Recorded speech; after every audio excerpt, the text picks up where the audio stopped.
Evelyn. The silence in my apartment was broken only by the buzzing of my phone, relentless and insistent. I glanced at the screen, 92 missed calls and countless texts from my mom, dad, and sister. I let it be. 3 days ago, I made a decision that changed everything, and now, as I sat by the window sipping my cold coffee, I felt an unfamiliar sense of calm. It all started with a simple text from my mom at 8:43 that night. "You're just jealous and broke. Don't ruin my evening again." Those words, like a knife, cut through the remaining threads that held us together. I read it twice, then placed my phone beside the stack of bills I'd settled for them that month. Electricity, water, mortgage, all listed under my name. I come from a well-to-do family on the surface. My parents, Arthur and Penelope, were accustomed to a life of comfort. Penelope was a social butterfly, always focused on appearances and the next event to attend. Arthur, on the other hand, was more reserved but went along with Penelope's whims. My younger sister, Bianca, was their darling, with her long, dark hair and a smile that could charm anyone. She was 22 years old and had never held down a proper job. Growing up, Penelope insisted on perfection. Every Christmas photo had to feature matching pajamas, and Thanksgiving dinners were like a performance, with every dish placed just right and smiles frozen for the camera. Bianca was the star of the show. I could always tell when Penelope talked to her. Her voice would soften, and she'd call Bianca her little princess. When it came to me, it was always, "Can you handle this for me, Evelyn?" Once I landed my first job as a financial analyst, my family's expectations piled on. Penelope asked if she could be added to my phone plan. "Just until I sort things out," she'd said. That was 5 years ago, and the bill still comes to me. Then there were the car payments for Bianca's new convertible, the family's private club membership, and when Arthur's business hit a rough patch, the mortgage payments fell on me. I used to justify it all. Family came first, right? But as the years went by, I was lost in a cycle. I'd get my paycheck on Friday, and by Monday, most of it was gone, funneled into accounts that were technically theirs, but with my card linked. Meanwhile, Penelope would post pictures on social media, boasting about how independent and successful her daughters were. And Bianca? She'd post pictures from her latest luxury vacations, holding the credit card I'd given her. I started to feel a shift inside me. Turning 30 made me realize how much of my youth I'd spent taking care of them. My small apartment felt emptier each month, and I began to wonder when I'd get to live for myself. One night, I overheard Penelope on the phone with her friend. "Bianca is just shining. Evelyn? Oh, she's fine. She's always fine." I stood in the hallway, clutching the folder with their unpaid utility bills. Those words, "she's always fine," weren't a compliment.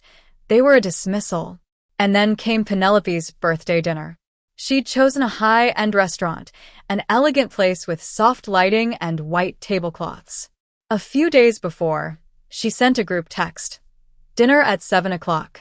Dress to impress." I, of course, arrived on time. Bianca was already there, wearing a red silk dress that probably cost more than my monthly salary. She was sitting on Penelope's lap, giggling like a little girl. "Look who showed up," Penelope said as I approached the table. "I wasn't sure you could leave your spreadsheets for once." I forced a smile and took my seat. The waiter brought the menus, but Penelope didn't even bother to look. She'd already decided what we were all having. As we sipped our wine, we made small talk. Bianca gushed about her new boyfriend, a wealthy heir, and Penelope talked about a charity event she was planning. Then the moment of truth arrived. The waiter placed the bill on the table, and a hush fell over our group. Penelope looked at me, and then at Bianca. "Well, who's covering this?" she asked, swirling her glass of Chardonnay. I took a deep breath. "I can if you need me to, but maybe someone else could take a turn this time." The table went silent. Bianca burst out laughing. You? You can't even afford that glass of water you're drinking." Penelope joined in, chuckling. "Come on, Evelyn. You're always so tight-fisted." The waiter stood awkwardly nearby, and I could feel the stares from the next table. My face flushed, but I held my tongue. Bianca leaned in, her eyes glittering with malice. "You're just jealous because this isn't about you for once." Penelope signaled to the waiter to put it on the usual card. As I watched him swipe my card, I felt a sense of resignation. No one said thank you. They just resumed their conversation as if I didn't matter. After dinner, Penelope hugged Bianca first and then gave me a half-hearted pat on the back. "Don't make such a fuss about money," she said softly, as if I was the one causing trouble. On my way home, I stopped at a gas station. The fluorescent lights were blinding, and the noise of cars passing by was deafening.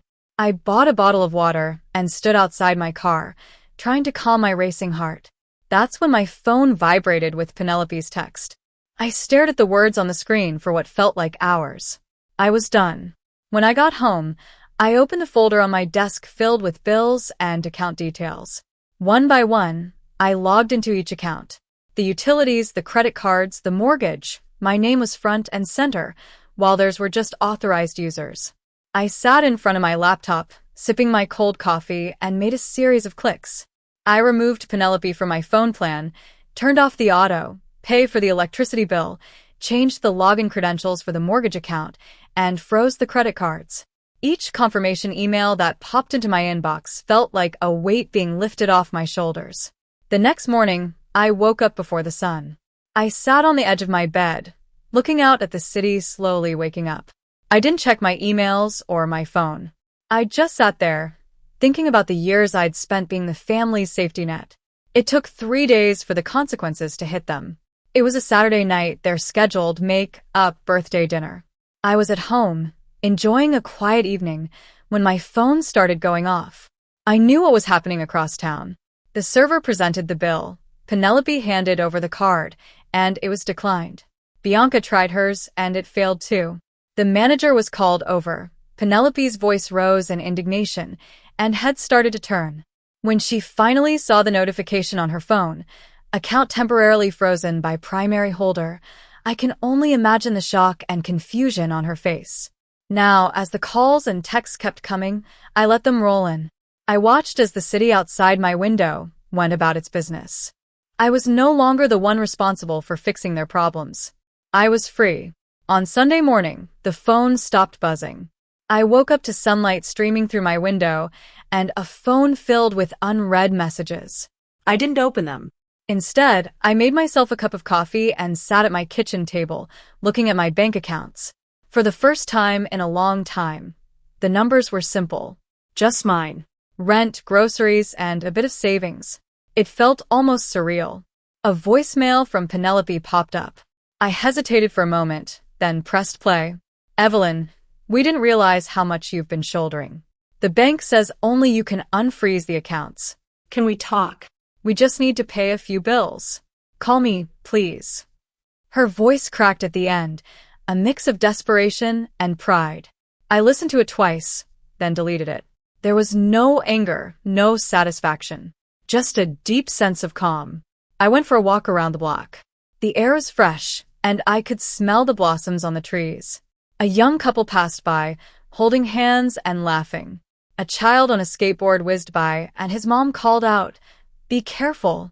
I smiled. Back at my apartment, I sat by the window again.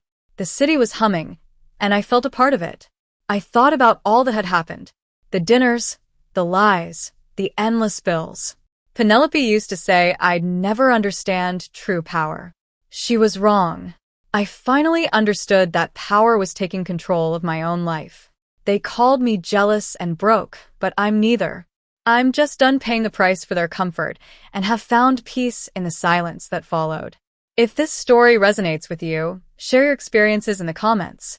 Your story matters just as much as mine. And don't forget to like, share, and subscribe so you won't miss the next one.